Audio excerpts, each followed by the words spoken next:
छत्रपति शिवाजी महाराज की वीरता के किस्से कौन नहीं जानता, लेकिन क्या आप जानते हैं उनके जीवन में एक समय ऐसा भी आया था जब वे अपना साम्राज्य छोड़कर वैराग्य को अपनाने के लिए वन में चले गए थे, और वो भी महाराष्ट्र के एक संत के कारण। जानना चाहते हैं इसके पीछे छिपा रहस्य? तो आइए आज हम आपको महाराष्ट्र के उन एक महान भक्त के जीवन के नजदीकी गलियारों में लेकर चलते हैं, जहां उनके जीवन की खिड़की से उनकी शिक्षा और भक्ति का प्रकाश फैल रहा है और उसका उजाला आज भी संपूर्ण विश्व को आलोकित कर रहा है।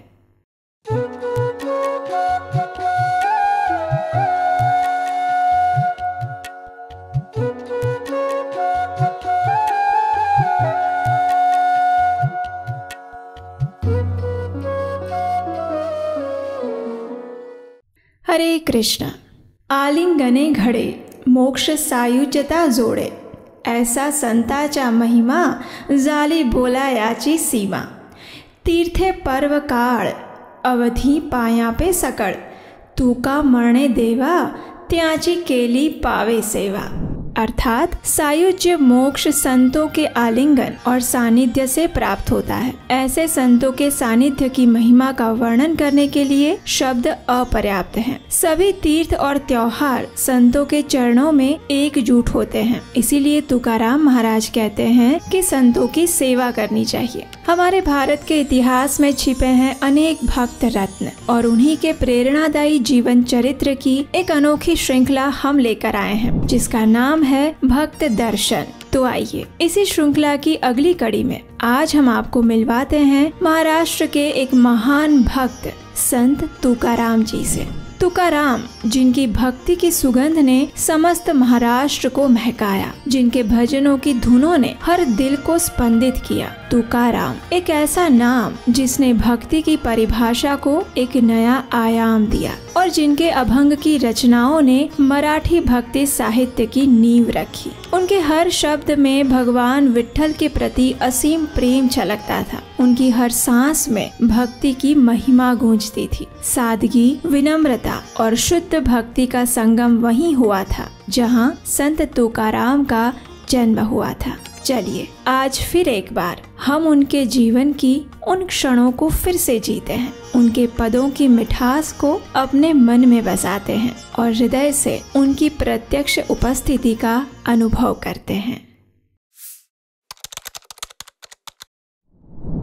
महाराष्ट्र यानी संतों और योद्धाओं का प्रदेश। एक हाथ में शास्त्र और दूसरे हाथ में शस्त्र यदि आपको कहीं दिखाई दे तो समझ जाइएगा कि ये मराठा भूमि है, और ऐसी पावन भूमि जहाँ स्वयं भगवान विट्ठल सदैव विराजमान रहते हैं। उसी धरती पर 17वीं शताब्दी में वारकरी संप्रदाय में उनके एक प्रिय भक्त का जन्म हुआ। संत तुकाराम के पूर्वज विश्वंभर बाबा विट्ठल जी के महान भक्त थे। अनेक पीढ़ियों से उनके परिवार में प्रभु श्री हरि विट्ठल की भक्ति की परंपरा थी, और प्रत्येक आषाढ़ और कार्तिक मास के शुक्ल पक्ष की एकादशी पर वारी करने का चलन था। विश्वंभर तुकाराम जी के परदादा के भी दादाजी थे। एक समय विश्वंभर के स्वप्न में स्वयं भगवान श्री विट्ठल आए और उन्होंने कहा कि वे उनके लिए पूना के पास बसे हुए देहू गांव में आएंगे। और जब सुबह हुई तो विश्वंभर बाबा कुछ गांव वासियों के साथ अमराई पहुँचे, और वहाँ उन्हें भगवान विट्ठल और रखमाबाई के सुंदर श्री विग्रह प्राप्त हुए, जिसकी उन्होंने अपने ही घर में पूजा करना प्रारंभ किया। एक समय भगवान विट्ठल ने विश्वंभर और संपूर्ण गांव के समक्ष भविष्यवाणी की थी कि उनके परिवार में एक ऐसे महान भक्त पुत्र का जन्म होगा जो कि अपनी भक्ति द्वारा संपूर्ण विश्व में भगवान श्री हरि विट्ठल के दिव्य नाम का प्रचार करेगा। और उसी कुल में आए संत शिरोमणि तुकाराम महाराज। विश्वंभर दादा के पुत्र थे हरि और मुकुंद, लेकिन उन्होंने अपने पिता के देहांत बाद भगवान विट्ठल की सेवा छोड़कर ज्ञान अर्जित करना और राजाओं के अधीन रहना स्वीकार किया। हालांकि माता अमरावती इससे प्रसन्न नहीं थी। एक दिन माता अमरावती के स्वप्न में स्वयं विट्ठल जी आए और उन्हें कहा कि मैं आपके लिए यहाँ देहू में आया हूँ और आप मुझे छोड़कर राज्य के आश्रम में चले गए, ये उचित नहीं है। माता अमरावती बेचारी क्या करती, उन्होंने अपने पुत्रों को बहुत समझाने का प्रयास किया, लेकिन वे नहीं माने। आखिर एक दिन राजाओं के लिए युद्ध करते हुए दोनों भाई हरि और मुकुंद ने वीर गति को प्राप्त किया। मुकुंद की पत्नी अपने पति के साथ ही सती हो गई, लेकिन हरि की पत्नी उस समय गर्भवती थी, इसलिए उसे लेकर माता अमरावती वापस देहू गांव में आ गए। हरि की पत्नी ने कुछ ही समय में एक पुत्र को जन्म दिया, जिसका नाम था विट्ठल। विट्ठल का पुत्र पदाजी, पदाजी का पुत्र शंकर, शंकर का पुत्र कान्होबा और कान्होबा का पुत्र हुआ बोलोबा। और अब समय आ चुका था भगवान विट्ठल की उस भविष्यवाणी सत्य होने का। बोलोबा एक समृद्ध व्यापारी थे। बोलोबा ने 24 वर्ष तक गंभीरता से एकादशी का व्रत किया और प्रत्येक वर्ष वे पंढरपुर की पैदल चलकर यात्रा करते थे। उनकी इस प्रभु भक्ति से प्रसन्न होकर स्वयं ब्रह्मा जी, भगवान विष्णु और भगवान शिव उनके स्वप्न में आए और उनसे कुछ वरदान मांगने के लिए कहा। ये सुनकर बोलोबा ने उनसे कहा कि वे एक ऐसे पुत्र को प्राप्त करना चाहते हैं जो संपूर्ण विश्व में भगवान विट्ठल की महिमा का गुणगान करे। और तब बोलोबा और उनकी पत्नी कनकई के घर में महान संत तुकाराम का जन्म हुआ। तुकाराम की माता कनकई ने 9 महीने तक संपूर्ण नवधा भक्ति का पालन किया और अंत में सन 1608 में उनके घर में एक ऐसे दिव्य बालक का जन्म हुआ जिसके मुख कमल पर अलौकिक तेज था और उसमें शांति, दिव्यता, पवित्रता और भक्ति की आभा छलक रही थी। कहा जाता है कि उस दिव्य बालक का नामकरण स्वयं भगवान श्री हरि की भार्या रुक्मणी देवी ने किया था। उन्होंने इस बालक को नाम दिया तुका, यानी जो मूढ़ लोगों का उद्धार करने वाला हो। तुकाराम के परिवार के पास व्यवसाय था, मान सम्मान था और पशुधन भी था। उस समय में बचपन में ही विवाह हो जाते और तुकाराम का विवाह भी अत्यंत छोटी आयु में हुआ, लेकिन दुर्भाग्य से उनकी पत्नी अक्सर बीमार रहा करती थी, इसलिए उनके परिवार ने उनका दूसरा विवाह करवाया और इस प्रकार 13 वर्ष के तुकाराम ने अपने गृहस्थ जीवन की शुरुआत की। समय का चक्र चलता रहा। तुकाराम के पिताजी बोलोबा अब वृद्ध हो रहे थे। उनकी तो इच्छा थी कि अपने बड़े पुत्र सावजी को सारा व्यापार सौंप दिया जाए, लेकिन सावजी तो पहले ही विरक्त निकला। अपनी पत्नी और परिवार का त्याग करके वो तो निकल पड़ा एक अज्ञात तीर्थ यात्रा पर, जहाँ से वो कभी वापस लौट कर नहीं आया और 17 साल की आयु में इस प्रकार अपने संपूर्ण परिवार की जिम्मेदारी अब तुकाराम पर आ गई थी। कुछ समय में माता पिता का भी देहांत हो गया। बड़े भाई की पत्नी भी चल बसी और इस प्रकार तुकाराम का परिवार टूटने लगा। इसी समय में भयंकर अकाल पड़ा। कई सालों तक उस धरती ने वर्षा की एक बूंद भी नहीं देखी थी और इसका प्रभाव तुकाराम के व्यापार पर भी पड़ा। धीरे धीरे अर्जित संपत्ति नष्ट होने लगी और दरिद्रता ने दरवाजे खटखटाए। उनका जीवन हर प्रकार से तहस नहस हो गया, लेकिन फिर भी तुकाराम ने अपने परिवार की जिम्मेदारियों को कभी नहीं छोड़ा। 2 पत्नी, छोटे भाई बहन की जिम्मेदारी और आर्थिक तंगी के बीच में अब धीरे धीरे तुकाराम अपने प्रभु विट्ठल की ओर बढ़ने लगे थे। कुछ समय में उनके घर में एक संतान का जन्म हुआ, लेकिन फिर भी तुकाराम की प्रभु भक्ति अब धीरे धीरे बढ़ती ही जा रही थी। एक दिन प्रातः काल में कोई गरीब महिला भिक्षा मांगने के लिए आई। तुकाराम ने देखा कि उसकी साड़ी फटी हुई थी और ये देखकर कोमल हृदय के तुकाराम का हृदय द्रवित हो उठा। उन्होंने वहाँ पास में ही लटक रही एक साड़ी उतार कर उस भिक्षा मांगने वाली स्त्री को दे दी। अब वो भिक्षुक तो अत्यंत प्रसन्न हो गई और खुश होते हुए चली गई, लेकिन कुछ ही देर में पीछे से पत्नी की आवाज आई, जो कि स्नान करने गई हुई थी और अब वो अपनी साड़ी मांग रही थी। अब घर में दूसरी कोई साड़ी होती तब तो तुकाराम उसे देते ना। तो ऐसा ही हुआ फिर एक बार। एक दिन वे अपने गन्ने के खेत से गन्ने काट कर उसकी गठरी बांधकर वापस अपने घर आ रहे थे। रास्ते में गांव के बच्चे उनके पीछे पड़ गए और सभी गन्ना मांगने लगे। अब ये तो ठहरे साधु हृदय। सभी बच्चों को एक एक गन्ना बांटते हुए उनके पास घर पहुँचते पहुँचते सिर्फ एक ही गन्ना रह गया और वो आकर उन्होंने अपनी पत्नी को दे दिया। और ये देखकर उनकी पत्नी को तो बहुत गुस्सा आया, लेकिन क्या करती। उनकी पत्नी आवली बाई भगवान विट्ठल से नफरत करती थी, क्योंकि उन्हें लगता था कि इसी विट्ठल के कारण उनके पति अब घर परिवार से दूर होते जा रहे हैं, लेकिन फिर भी आवली बाई अपने पति तुकाराम की अत्यंत सेवा करती। अकाल के समय में एक बार उन्हें कहीं से 250 रुपए की कमाई मिली और उसे अपने घर वापस लाने के बजाय उन्होंने देखा कि भोजन के बिना लोग भूखे मर रहे थे, इसलिए उन पैसों से तुकाराम ने अन्न खरीदा और सभी लोगों में बांट दिया। इसी अकाल ने तुकाराम से उनका इकलौता पुत्र भी छीन लिया और पहली पत्नी का भी देहांत हो गया। संत हृदय के तुकाराम का मन अब अधिक से अधिक परिवार से अनासक्त और प्रभु विट्ठल की भक्ति में आसक्त होने लगा था। उनके पास जो भी बची खुची संपत्ति थी वो उन्होंने अपने छोटे भाई को दे दी और स्वयं निकल पड़े सनातन सत्य की खोज में, ईश्वर की शरण में।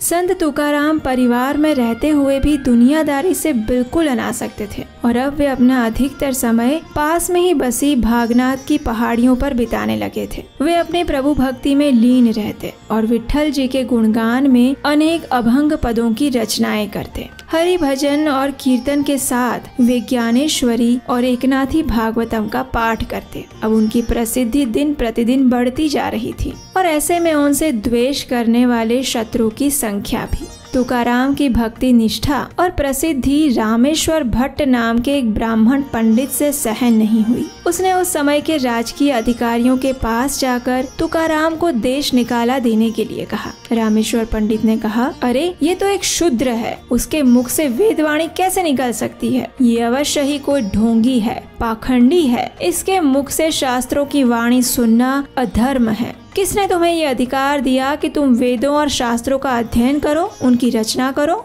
जब ये बात तुकाराम को पता चली तो वे अत्यंत दुखी हो गए और रामेश्वर भट्ट के पास जाकर उनसे कहने लगे, कहे कोई की करता हूँ कविता, नहीं है ये मेरी वाणी सरिता। न मेरी क्षमता का चमत्कार, मुझसे बुलवाता विश्वंभर। व्यक्त अर्थ न थे मेरे वचन, जाता हूँ शरण संत चरण। न ये मेरे बोल, बोले पांडुरंग, सर्वव्यापी रहे मेरे संग। हे ब्राह्मण देव, ये मेरी स्वयं की वाणी नहीं है, ये तो भगवान पांडुरंग की वाणी है। और तब उस रामेश्वर पंडित ने कहा, अच्छा अगर ऐसा है तो ठीक है, आज और इसी समय अपने इन सभी अभंग पदों और रचनाओं को इस इंद्रायणी नदी में जाकर बहा दो। अगर ये वास्तव में भगवान की देववाणी हुई तो पांडुरंग स्वयं उनकी रक्षा करेंगे, अन्यथा निकल जाओ इस प्रदेश से, जाओ।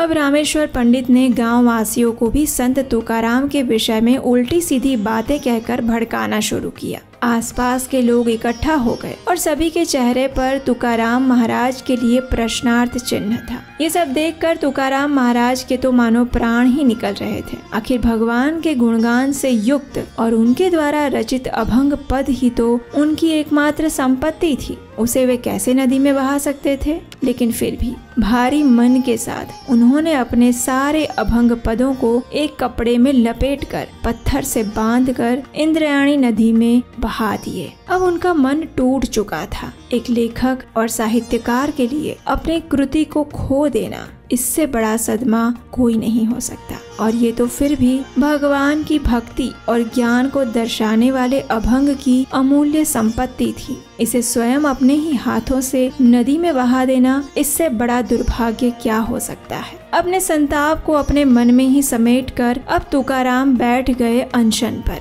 बिना कुछ खाए बिना कुछ पिए, विट्ठल विट्ठल का नाम उच्चारण करते हुए मंदिर के सामने बैठे रहे। और इस प्रकार 13 दिन बीत गए। तुकाराम के मन को शांति नहीं मिल रही थी। आखिर 13वें दिन रात्रि में भगवान विट्ठल स्वयं एक बालक के रूप में उनके पास आते हैं और उनसे कहते हैं, हे तुकाराम जी, आप शोक मत करिए। जिस दिन आपने अपने अभंग को नदी में बहा दिया था, उसी दिन से दिन रात मैं स्वयं अपने हाथों से उठाकर नदी में उसकी रक्षा कर रहा हूँ। कल सुबह होते ही आपके वो सारे अभंग इंद्रायणी में पानी पर तैरते हुए मिलेंगे, वहाँ से ले आइएगा। इसी तरह का स्वप्न देहू के ग्राम वासियों को भी आया और भगवान ने आकर उन्हें सूचना दी कि कल प्रातः में वे तुकाराम जी की प्रभु भक्ति को सिद्ध करेंगे और उनके अभंग स्वयं इंद्रायणी नदी उन्हें वापस करेंगी। ये समाचार मिलते ही जैसे ही सुबह हुई, तुकाराम महाराज और सभी गांव के लोग पहुंच गए इंद्रायणी के तट पर। वहां जाकर देखा तो सच में तुकाराम जी के सारे अभंग पानी के ऊपर तैर रहे थे। पानी ने उन्हें स्पर्श तक नहीं किया था,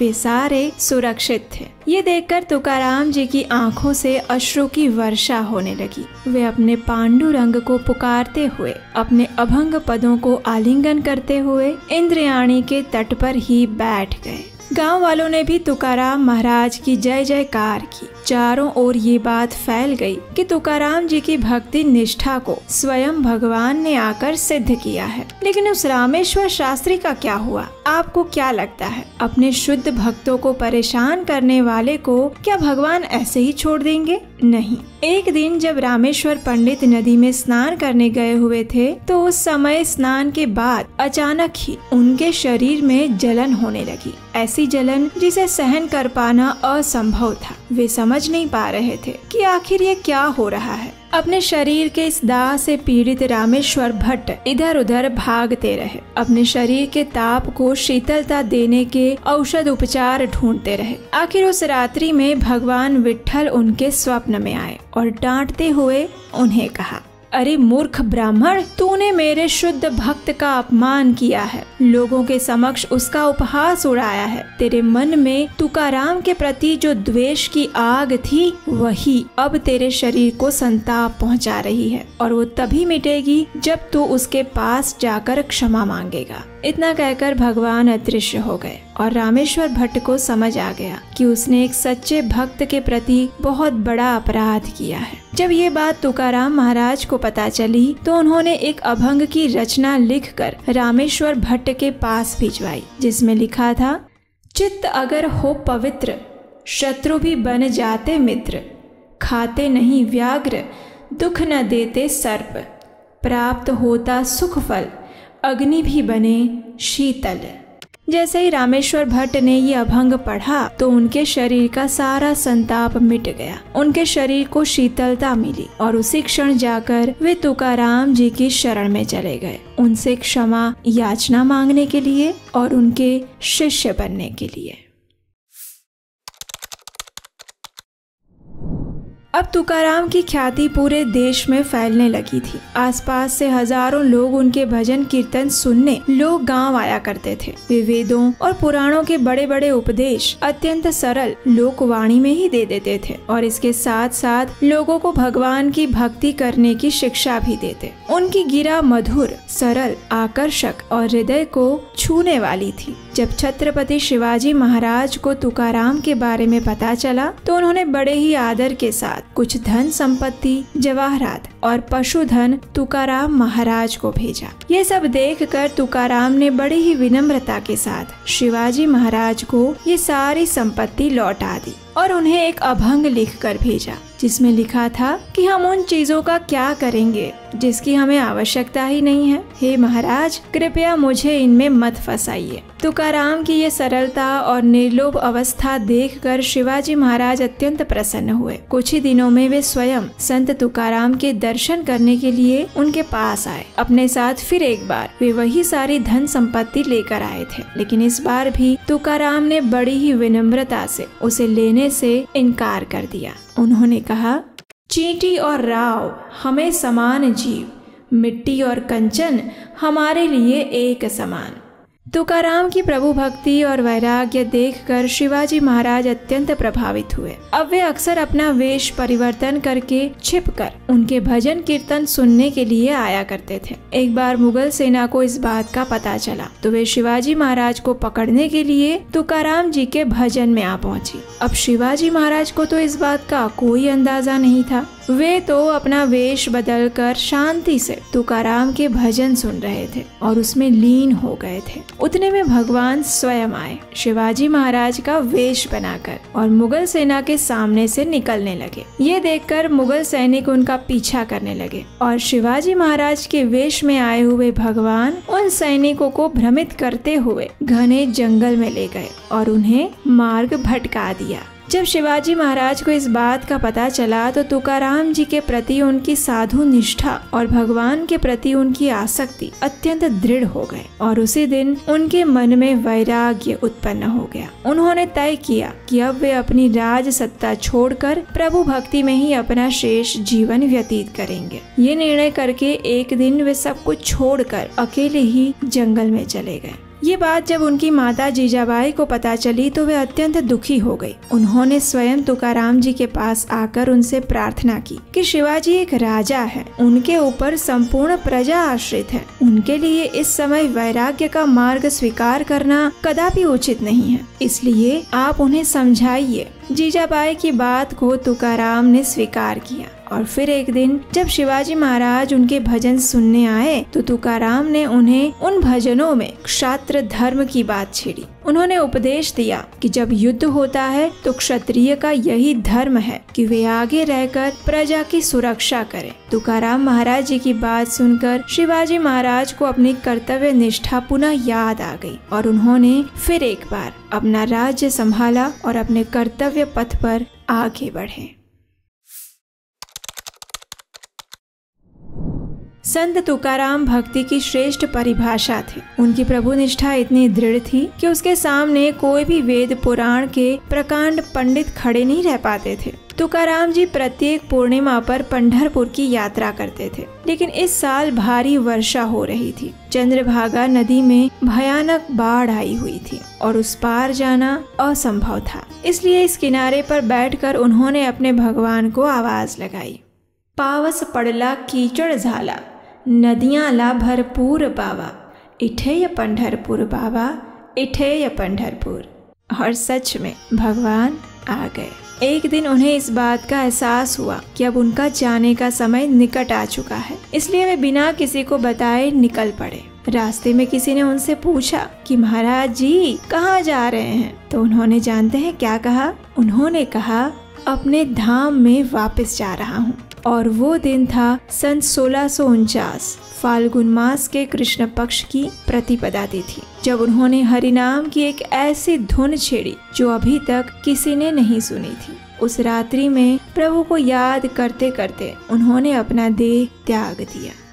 संत तुकाराम भगवान श्री हरि के साकार स्वरूप की उपासना करते थे। वे अपने अभंग में मायावाद का विरोध करते हुए कहते, अद्वैत के वचन नहीं करता मैं श्रवण। उन्होंने प्रभु भक्ति की महिमा गाते हुए अनेक अभंग पदों की रचनाएं की और उनके द्वारा रचित ये साहित्य आज संपूर्ण विश्व को प्रभु भक्ति की प्रेरणा दे रहा है। भगवान के निराकार नहीं अपितु साकार साक्षात स्वरूप से लोगों को परिचित करवा रहा है। वर्ष 2022 में प्रधानमंत्री नरेंद्र मोदी द्वारा देहू गांव में संत तुकाराम शिला मंदिर का लोकार्पण किया गया। ये वही शिला है जिसके पास बैठकर संत तुकाराम ने 13 दिनों तक अनशन किया था और 13वें दिन इंद्रायणी नदी ने उनके अभंग उन्हें वापस लौटाए थे। ये शिला वारकरी संप्रदाय के लोगों के लिए आज भी उतनी ही पूजनीय है। ऐसे महान संत सदियों में एक बार आते हैं और उन्हें स्वयं भगवान द्वारा भेजा जाता है,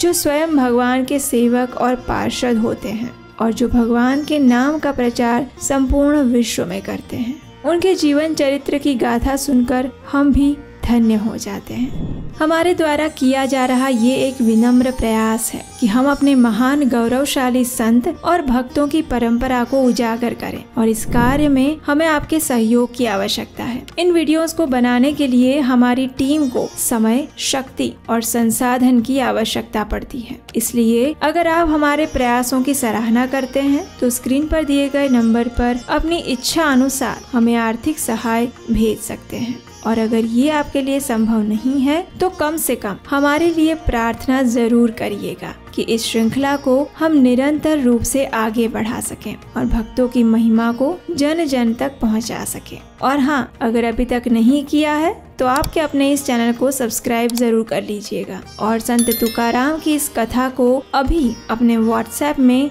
सभी को शेयर कर दीजिए, क्योंकि ये भी एक महापुण्य कार्य है भक्तों की महिमा को प्रसारित करना। तो आइए संत तुकाराम जी के चरणों में हम भी प्रार्थना करते हैं कि वे हमें आशीर्वाद प्रदान करें कि हम भी परम भगवान श्री कृष्ण के चरण कमलों में शुद्ध प्रेमा भक्ति विकसित कर सके और भक्तिमय सेवा के पथ पर अग्रसर होकर अपने नित्य धाम वापस जा सके। हरे कृष्णा।